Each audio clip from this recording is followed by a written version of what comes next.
अगर आप लोग एक एक्सपीरियंस डेवलपर है या फिर आप लोग एक फ्रेशर है और आप लोग जॉब ढूंढ रहे हैं बट आप लोग कंफ्यूज है कि आप लोगों को एक स्टार्टअप ज्वाइन करना चाहिए या फिर एक एमएनसी, तो ये वाला वीडियो आप लोगों के सारे डाउट को क्लियर कर देगा। और इस वीडियो के अंत में आप लोग क्लियर रह पाएंगे कि आप लोगों को एक स्टार्टअप ज्वाइन करना चाहिए या फिर एक एमएनसी।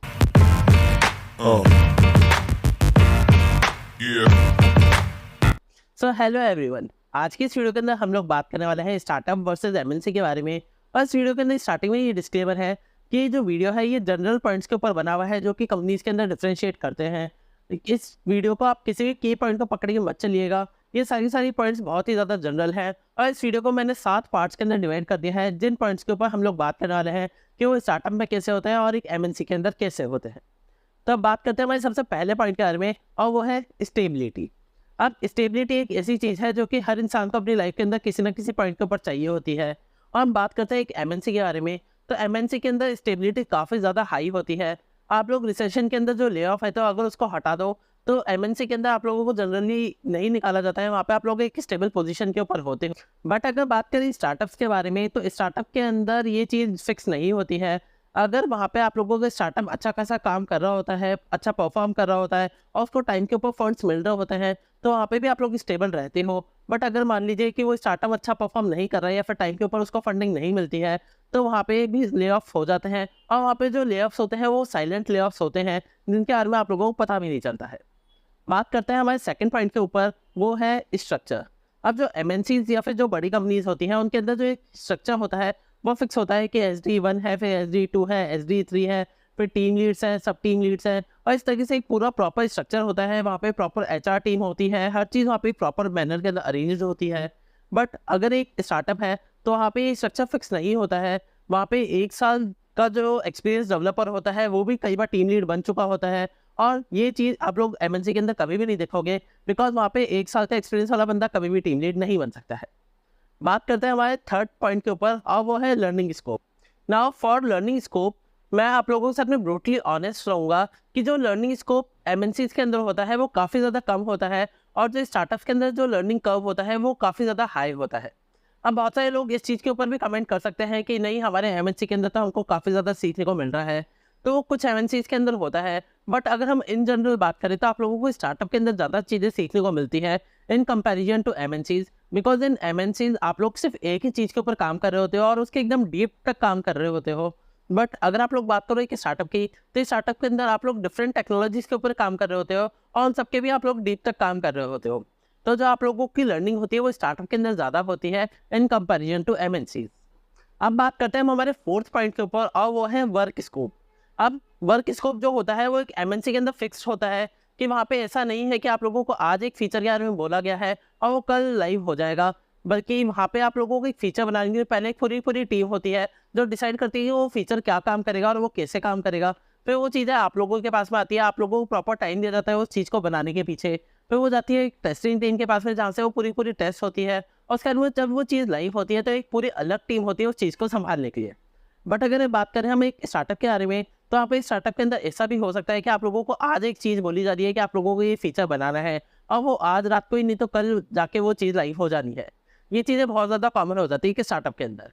अब बात करते हैं हम हमारे फिफ्थ पॉइंट के बारे में, और वो है कल्चर।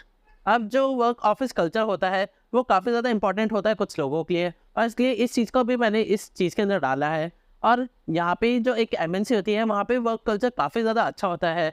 वहाँ पे अगर आप लोगों को किसी के साथ में मीटिंग भी लेनी, तो आप लोगों को पहले उससे बात करनी होती है, उसको ईमेल भेज के उसका टाइम बुक करवाना होता है, नहीं तो आप लोगों को खुद से एक मीटिंग बना के उसको मेल फॉरवर्ड करना होता है जहाँ पे आप लोग उसका कैलेंडर बुक कर रहे होते हो, और उसके बाद में जाके आप उससे मीटिंग ले सकते हो। बट स्टार्टअप के अंदर ऐसा नहीं होता है, वहाँ पे आप लोग इनफॉर्मली जाके भी उस सामने वाले बंदे से बात कर सकते हो, फिर चाहे से वो आपका कलीग हो या फिर सीनियर डेवलपर हो, बिकॉज वहाँ पे ये सारी चीज़ें नहीं चल रही होती है ड्यू टू लो टाइम, और एमएनसी के अंदर ये सारी चीज़ें प्रॉपरली काम कर रही होती है, और यहाँ पे ये चीज़ें डिफ्रेंशिएट कर जाती हैं वर्क कल्चर के अंदर एक स्टार्टअप के अंदर और एक एमएनसी के अंदर।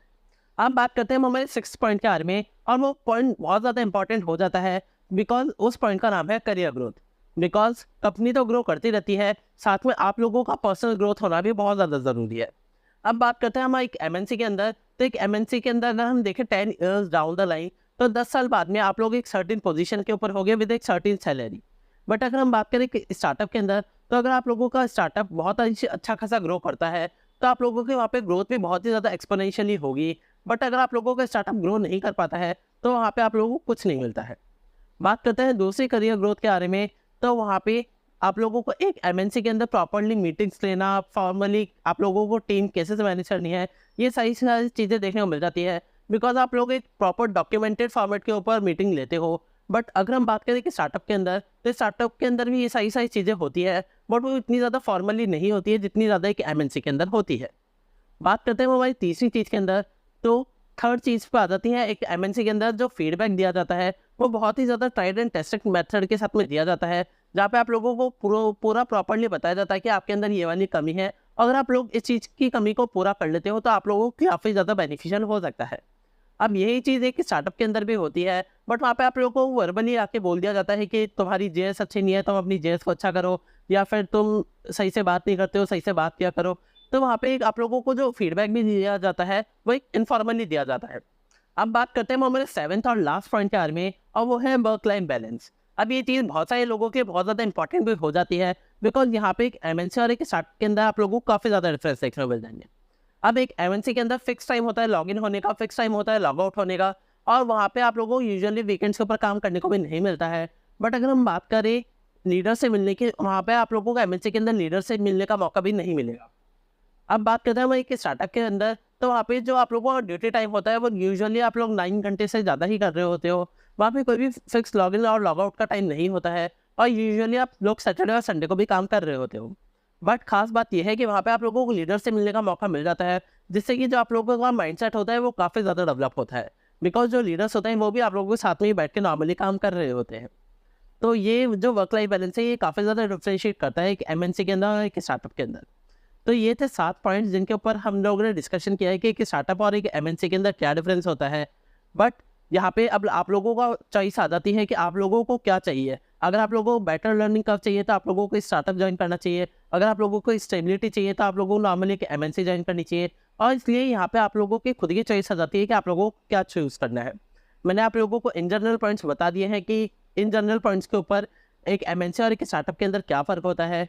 तो आप लोग खुद से सोच सकते हैं और आप लोग अपने पेरेंट्स से बात कर सकते हैं कि उन लोगों को क्या चाहिए और किस चीज़ के ऊपर आप लोग ज़्यादा कंफर्टेबल रहोगे, और उस हिसाब से आप लोगों को चूज़ करना चाहिए कि आप लोगों को एक स्टार्टअप में जाना है या फिर एक एमएनसी के अंदर जाना है। अब ये जो हमने सारी बातें की ये एक इन जनरल पॉइंट्स के ऊपर की है, तो आप लोग कोई भी ये मत सोचिएगा कि मैंने किसी एक स्पेसिफिक पॉइंट के ऊपर ज़्यादा जोर लगाया है, और इस चीज़ के ऊपर कमेंट मत कीजिएगा।